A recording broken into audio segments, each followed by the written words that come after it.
Contre le patriarcat et pour une société plus égalitaire. Elles avaient tapé fort en 2019, ces féministes chiliennes, stigmatisant l'État violeur et la constitution datant de la dictature Pinochet. Pour le magazine américain Time, le collectif Las Tesis était l'une des 100 voix les plus influentes au monde. Elles ont fait des émules depuis au Chili qui élit ce week-end les 155 rédacteurs et rédactrices chargés d'écrire une nouvelle constitution massivement approuvée par référendum en 2020. La moitié des candidats sont des femmes. Pour moi, il n'y a pas de parité sans le mouvement généré par Las Tesis en novembre 2019, car il remet précisément le corps des femmes et des dissidents sur la place publique. Ce sera la première constitution écrite sur une base de parité de genre dans le monde. Historique, dit-elle.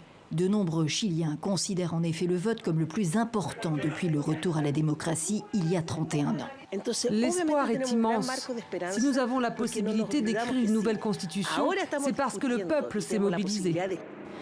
Une contestation sociale inédite il y a 1 an et demi. Déclencheur, la hausse du prix du ticket de métro à Santiago, la capitale. Le mouvement a surpris l'ensemble de la classe politique et mis en exergue la déconnexion des élites face au quotidien d'une majorité de Chiliens, plus d'un ménage sur 2 considéré comme vulnérable par l'OCDE.